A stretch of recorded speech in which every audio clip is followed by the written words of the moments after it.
Halo, selamat malam pemirsa TVRI dimanapun Anda berada. Tahun baru, KUHP baru. KUHP dan juga KUHAP baru ini berlaku sejak awal Januari 2025 atau tanggal 2 Januari 2026 maksud kami. Nah, pemerintah juga menyebut bahwasanya aturan pembaruan hukum pidana nasional hasil karya anak bangsa sendiri ini menggantikan KUHP lama, warisan dari kolonial Belanda. Nah, ada yang mengapresiasi tapi ada juga yang kemudian menilai Indonesia darurat hukum. Penerapannya ini menuai perdebatan publik seperti halnya mengecam kebebasan masyarakat, lalu juga terlalu masuk ke ranah privasi dan berpotensi meningkatkan kriminalitas. Nah, sejumlah pasal juga dinilai berpotensi menimbulkan multitafsir dan membatasi ruang kebebasan berpendapat. Pemerintah juga menegaskan bahwasanya pasal-pasal di dalam KUHP baru ini telah dirumuskan dengan prinsip kehati-hatian. Tidak dimaksudkan untuk membungkam kritik, melainkan juga menjaga martabat negara dan juga ketertiban umum. Nah, merespon hal itu, sekelompok mahasiswa dan juga pegiat demokrasi ini mengajukan uji materi ke Mahkamah Konstitusi. Lantas, apakah kekhawatiran publik ini beralasan? Sejauh mana kemudian KUHP dan juga KUHAP baru ini berpotensi mengacam ruang kritik dan juga kebebasan sipil, dan bagaimana pula nanti implikasi bagi demokrasi ke depan. Kita akan bahas dalam arah angin edisi malam hari ini, wajah baru KUHP dan juga KUHAP. Di malam hari kita sudah bergabung bersama dengan sejumlah narasumber yang hadir di Studio 7 TVRI. Kita akan sapa satu persatu. Di sebelah kiri saya ada Prof. Gayus Lumbunan, pakar hukum pidana. Prof. Gayus, terima kasih sudah bergabung malam hari ini. Salam sehat Prof. Gayus. Salam sehat, selamat malam. Selamat malam. Dan juga ada Bang Julius Ibrani, Ketua PBHI. Bang Julius, selamat malam, salam sehat. Malam Anto, terima kasih. Baik, terima kasih sudah hadir. Sebelah kanan saya ada Bang Albert Aris, anggota tim penyusun KUHP atau tim ahli KUHP nasional. Bang Albert, selamat malam, salam sehat. Selamat malam, baik. salam sehat Mas Terima Jaya. kasih sudah hadir malam hari ini. Saya langsung ke Bang Albert, karena ini yang kemudian menjadi pertanyaan di tengah publik begitu. Apakah benar-benar ini sudah menerapkan meaningful participation gitu, karena memang sebetulnya suara-suara dari masyarakat sipil ini juga menjadi masukan yang sangat penting begitu. Apakah benar-benar dalam pembahasannya kemarin dilibatkan begitu, karena sebagian orang menilai jangan-jangan ini manipulatif participation karena banyaknya masukan dari masyarakat, lalu juga ada multitafsir dari beberapa pasal. Bagaimana kemudian dari tim ahli menilai, Bang Ardi? Ya. Pertama-tama saya perlu menyampaikan bahwa mungkin nih Undang-Undang Nomor 1 Tahun 2023 tentang KUHP nasional adalah satu-satunya undang-undang yang paling meaningful participation. Paling meaningful? Ya, mengapa saya katakan penyusunan dan pembahasan KUHP nasional ini paling meaningful? Karena dipenuhi hak untuk didengar, hak untuk dijelaskan, dan juga hak untuk dipertimbangkan masukannya. Nah, tetapi memang menyusun KUHP di negeri yang multi etnis, multi religi, multicultural itu tidak mudah. Jadi yang dihadirkan dalam KUHP nasional adalah ide dasar keseimbangan, bagaimana memastikan adanya keseimbangan. Keseimbangan antara kebebasan berekspresi dan berpendapat, dan juga ada hak orang lain untuk dihormati martabat dirinya, termasuk juga kebebasan ruang privat masyarakat, dan juga siapa yang berhak untuk memproses hukumnya. Oke, artinya Bang Albert, ketika terjadi perdebatan di publik, ada KUHP dan KUHAP baru ini, sehingga pada akhirnya muncul ada beberapa yang kemudian juga mengajukan uji materi ke Mahkamah Konstitusi. Ini kurangkah sosialisasi atau sebenarnya seperti apa? Atau memang draft waktu saat pembahasan memang beberapa kita susah untuk mengakses? Apakah itu juga menjadi kendala sehingga pada akhirnya ketika ini sudah diterapkan 2 Januari muncullah ke publik begitu reaksinya? Iya, kalau kita bicara KUHP, sosialisasi dan diseminasinya itu saya pikir sudah cukup masif ya, sudah cukup banyak. Lama kan prosesnya ini? Prosesnya cukup lama, bahkan ada masa transisi 3 tahun untuk grace period di mana ada daya ikat dan daya laku. Daya ikatnya 2023, daya lakunya 2026. Nah, bicara tentang KUHP tadi di uji materi ke Mahkamah Konstitusi, kami pikir itu sangat baik adanya. Ya, kami menghormati pandangan berbeda dari masyarakat sipil, dari rekan-rekan Mas Julius misalnya untuk mengajukan judicial review. Saya pikir itu adalah hal yang baik. Nanti kita lihat sejauh mana KUHP itu dianggap bertentangan dengan konstitusi kita. Apakah memang sebaliknya menurut MK ini adalah open legal policy untuk memastikan adanya ketertiban umum yang lebih baik ke depannya? Karena satu hal yang terpenting tadi saya menyampaikan bahwa kritik itu sama sekali tidak dikriminalisasi dan juga tidak dipidana. Oke, kritik Menurut tidak KUHP dikriminalisasi dan tidak nasional. dipidana. Nanti kita akan turunkan di beberapa pasal begitu ya terkait dengan penghinaan dari presiden, wakil presiden, lembaga tinggi negara, pimpinan lembaga tinggi negara. Tapi yang kemudian menarik juga adalah pemerintah mengatakan ini adalah produk dari anak bangsa, dekolonisasi, artinya apakah kemudian adakah banyak sekali pasal-pasal yang mungkin ini berbeda dengan peninggalan kolonial Belanda kemarin? Saya pikir sangat berbeda. Dan kalau bicara ada yang mengaitkan misalnya katakanlah KUHP nasional itu materi muatannya seperti Hatzai Artikelen di pasal 154. Ya. Malam hari ini saya mau pastikan sangat berbeda. Apa yang berbeda? Ya contoh aja misalkan, kita bicara tentang pasal penghinaan terhadap presiden ya, yang sebelum diatur dalam pasal 134 KUHP lama, Ya. itu deliknya delik biasa. KUHP lama. Ancaman pidananya di atas 5 tahun, 7 tahun penjara, berat. Deliknya delik biasa, setiap orang yang mengatasnamakan kepentingan presiden boleh melapor, tidak ada penjelasan apa ini maksud dengan penghinaan, kemudian tidak ada alasan penghapus pidananya. Seperti yang bisa kita temukan misalnya dalam pasal 218 KUHP nasional, bukan penyerangan harkat dan martabat diri presiden kalau itu dilakukan untuk karena terpaksa membela diri atau untuk kepentingan umum. Jadi memang sejumlah perbedaan tersebut dengan mempertimbangkan 3 putusan MK, disusunlah, direformulasilah pasal-pasal yang berkaitan dengan kebebasan berekspresi dan berpendapat yang dijamin justru dalam KUHP nasional. Oke, karena sebelumnya kan ini sudah dicabut oleh MK begitu di tahun 2006 kalau tidak salah, sehingga pada akhirnya muncul lagi begitu. Artinya agar tidak multitafsir harus dijelaskan dulu Bang Albert, antara penghinaan, mana yang termasuk penghinaan, mana yang masuk kritik. Iya, jadi yang menarik Mas, MK betul, saya betul mengakui bahwa Mahkamah Konstitusi melalui putusan MK nomor 13/22/2006 betul sudah menganulir pasal 134 Ya. KUHP lama. Tetapi kita nggak boleh lupa, dalam pertimbangan hukum yang mengikat, ratio decidendi, justru MK dalam putusan tersebut menganggap perlu ada pembedaan antara penghinaan kepada presiden sebagai personnya dan penghinaan presiden itu sebagai dalam kapasitas sebagai pejabat atau als absdrager. Jadi MK sebagai the final interpreter of constitution pun sudah membedakan antara penghinaan terhadap warga negara biasa dan juga penghinaan terhadap presiden sebagai pejabat. Tapi kan ada juga pertimbangan terkait dengan ini jabatan, apakah kemudian jabatan ini bisa diartikan merasa terhina begitu? Nah, maka dari dalam itu, pertimbangan MK? kalau kita perhatikan substansi dari pasal 218 itu yang seringkali kita kenal dengan istilah pasal penghinaan presiden, Ya. nomenklaturnya itu adalah tindak pidana penyerangan harkat dan martabat diri presiden. Oke, Jadi bukan memang penghinaan artinya? bisa ditafsirkan sebagai penghinaan, penistaan atau ditafsirkan. pencemaran baik, tetapi nomenklatur yang digunakan adalah memang diri. Oke. Melekat itu, Mas. Kenapa saya patut katakan melekat? Saya ambil beberapa contoh mungkin, ya, Mas Monejen, Prof, dan Mas Julius. Kalau kita lihat di pasal 218, itu ada pasal 217. Setiap percobaan penyerangan yang nuansanya seperti penganiayaan, baik dalam KUHP lama maupun KUHP baru, itu dibedakan loh. Kemudian kita mau lihat lagi, misalkan contoh percobaan untuk menghilangkan nyawa presiden atau wakil presiden, sebutlah pasal makar. Itu pun dibedakan dengan percobaan untuk melakukan pembunuhan berencana. Jadi memang pembedaan ini dimaksudkan untuk memastikan memang keadilan dan penerapan hukumnya itu akan berbeda-beda. Oke. Gitu ya. Tetapi berita baiknya kan gini, sekalipun perbuatan itu adalah penghinaan kepada presiden, kalau presiden tidak mau mengadu, nggak akan ada proses hukum. Jadi menarik kemarin, ini saya tidak ada maksud apa-apa tentunya, ini saya sengaja tampilkan ini. Oke. Ini Ini menurut akan hemat lagi saya, rame ya? lagi rame banget ya Mas Julius. Julius. Pendapat dari Wapres itu sangat menarik. Dikatakan bahwa nggak usah lapor, kata Mas Gibran, kritik itu biasa. Oke. Itu Bagian dari kritikan. evaluasi. Iya. Bagian dari evaluasi. Kalaupun itu dianggap sebagai penghinaan, Heeh. kalau presiden dan wakil presiden tidak mau menggunakan haknya untuk membuat pengaduan, maka tidak akan pernah ada proses hukum.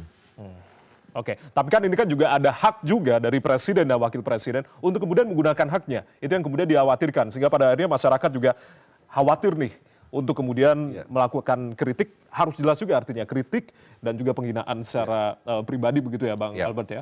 Iya, betul kan ada kekhawatiran nih, kalau misalkan presiden membuat pengaduan atau tulis surat lah pengaduan itu, ada pandangan yang mengatakan nanti rekan-rekan Polri, rekan-rekan kejaksaan itu seolah-olah sebagai bawahannya akan sangat segan lah, ibaratnya kurang lebih gitu kan. Tapi kan kita nggak boleh lupa, Mas, bahwa kita ini negara hukum, kita ada lembaga yudikatif untuk menguji apakah materi muatan dari perkataan tersebut itu kritik atau delik. Kalau kritik tidak bisa dipidana. Tapi kalaupun itu delik, bukan merupakan penyerahan harkat dan martabat presiden, kalau dilakukan karena terpaksa untuk membela diri atau untuk kepentingan umum yang tadi saya sampaikan. Baik, ini menarik juga karena ini juga berkaitan dengan beberapa aktivis atau juga teman-teman yang kemudian juga ditahan pada momen demonstrasi Agustus lalu, itu yang kemudian nanti akan kita ulik lagi ke Bang Albert. Tapi Bang Julius, Anda melihat bagaimana apa yang kemudian diungkapkan ini terkait dengan pasal penghinaan atau martabat dari presiden dan juga wakil presiden tadi? Ya, satu kata kunci dekolonisasi itu justru tidak terbukti ketika terjadi personifikasi dari jabatan kepada personal si pejabat itu sendiri. Nah, disitulah terjadi yang namanya kolonisasi. Ibarat seperti raja dan ratu zaman dulu, l'État c'est moi, negara adalah saya. Personifikasi terjadi. Jadi di dalam konstruksi defamasi itu, karena dia kaitannya dengan personal, maka dia tidak boleh digabungkan dengan jabatan apapun. Itu yang pertama. Sehingga ketika ketika diatur defamasinya kaitannya dengan jabatannya, maka di situ terjadi multitafsir. Nah, multitafsir ini yang tidak boleh. Kenapa? Sekarang kita lihat apakah materi tadi yang disampaikan Bang Albert itu ada di dalam pendidikan aparat penegak hukum kita dan secara detail dibahas? Tidak. Sementara aparat penegak hukum kita diberi kewajiban untuk tidak boleh menolak laporan. Dia harus memproses. Betul, dalam kasus Haris Azhar misalnya ada pejabat namanya Luhut Binsar Panjaitan, kemudian dikritik lewat riset dan kemudian YouTube. Haris Azhar kemudian harus menjalani proses hukum. Kita ketika itu mendapatkan satu majelis hakim yang betul tadi Bang Albert bilang, dia objektif kemudian menyatakan bahwa tidak bersalah. Tetapi during the process, kalau kemudian penyidik Polda, kalau kemudian penuntut umum tidak memberikan diskresi untuk tidak ditahan, maka Haris Azhar harus ngandang itu, dia harus ditahan. Ketika dia ditahan, kemerdekaan dirinya hilang, maka berapa banyak haknya yang hilang. Artinya apa? Untuk menunggu proses itu membuktikan kritik atau delik, karena ada perspektif yang berbeda mengenai defamasi, bahwa defamasi bisa dikenakan, bisa dipersonifikasi ke dalam jabatan, di situ sudah timbul kerugian bagi masyarakat. Tentu kita paham yang namanya pejabat public expose dari keseluruhan hak yang dia miliki itu sudah menjadi tanggungan rakyat, ada pajak rakyat. Karena pejabat publik juga kan? Betul, maka tidak boleh lepas dari kritik rakyat sebagai bagian pengawasan. Nah, adapun misalnya soal delik siapa yang mengadu, kaitannya dengan legal standing segala macam, itu pun harus dibahas ketika diproses. Bukan di depan menerima laporan. Dan itu tidak boleh menerima laporan, kamu tidak ada legal standing, saya tidak terima laporan kamu. Tidak boleh. Itu menjadi materi di dalam pemeriksaan awal penyelidikan. Artinya harus berproses dulu. Nah, di situ letak satu dampak ketika personifikasi itu terjadi dalam konteks penghinaan atau defamasi.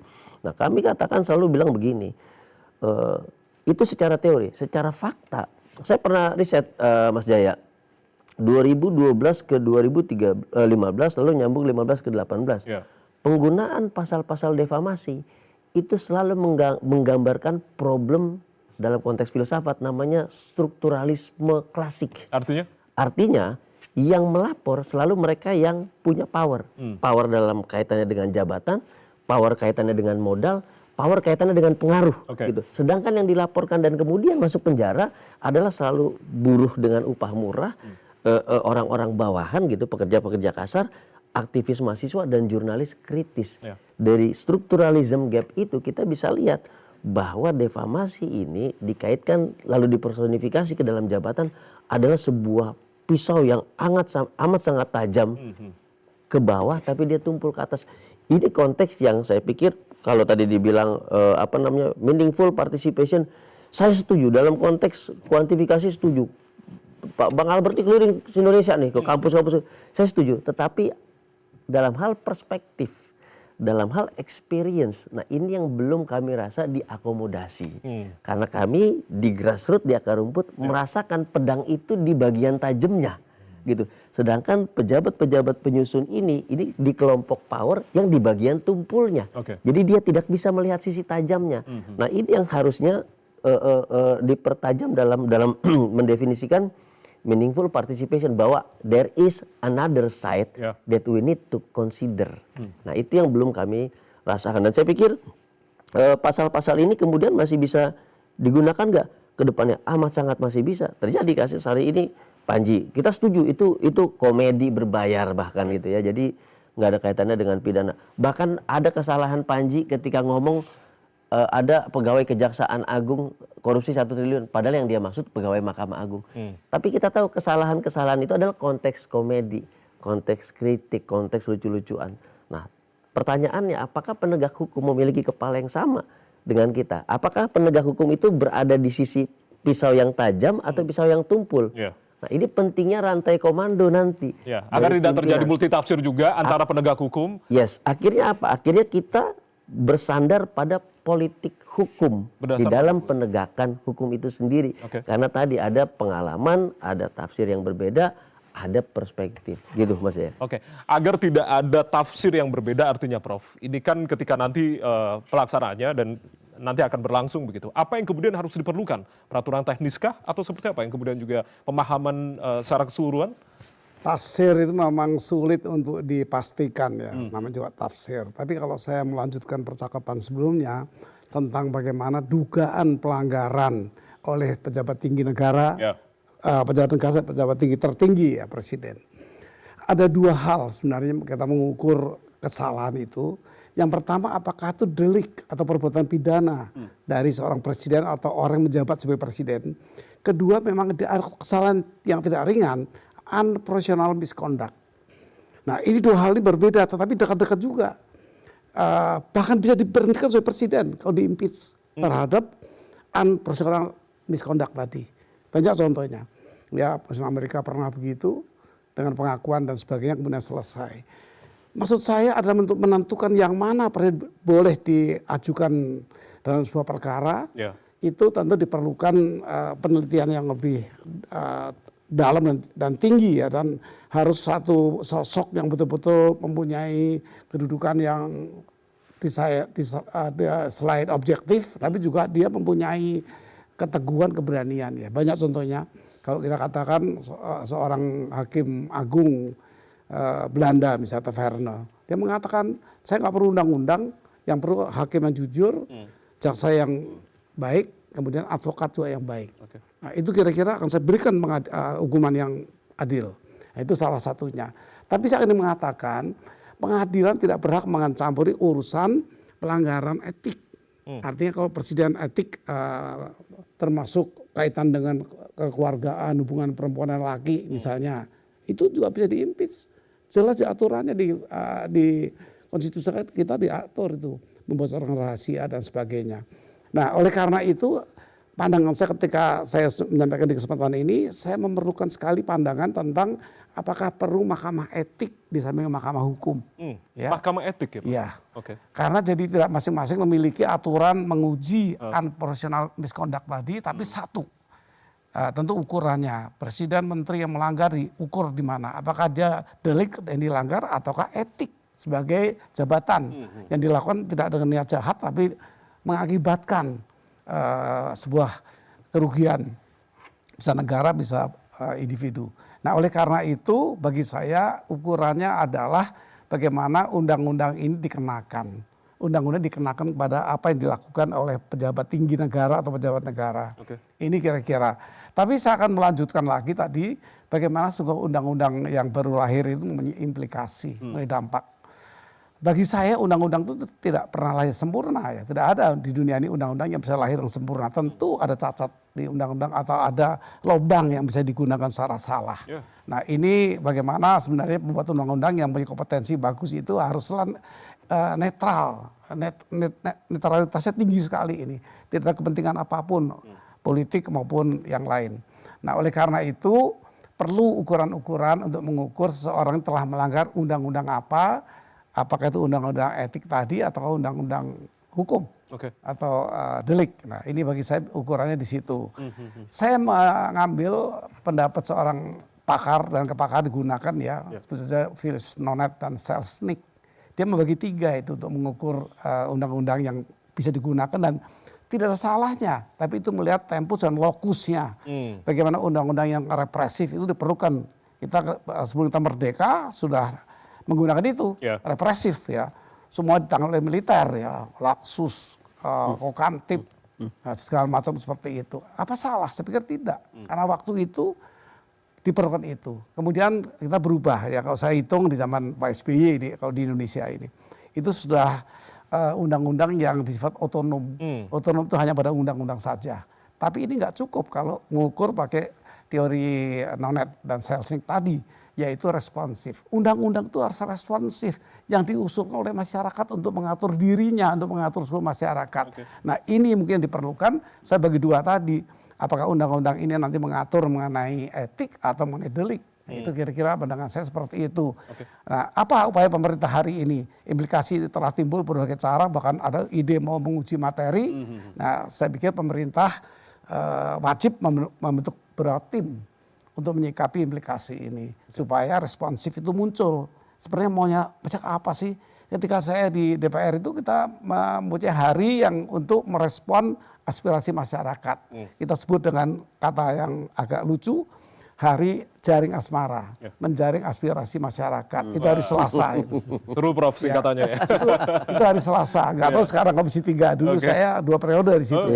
Jadi saya menggunakan itu untuk hari Selasa. Apa sih kalau teori Philips tadi digunakan, yaitu merespon maunya masyarakat itu buat undang seperti apa. Itu kita buat, dibentuk di DPR seperti itu kemauan masyarakat. Artinya pemerintah harus responsif, segera responsif, mengingat banyak sekali masyarakat yang kemudian mengajukan uji materi. Saya akan minta tanggapan usai jeda ke Bang Albert seperti apa tolak ukur yang jelas, dan juga kemudian tadi Bang Julius juga tentunya menyoroti beberapa hal. Usai jeda, saudara, kita akan kembali tetap bersama kami di Arah Angin TVRI, kami kembali saat lagi.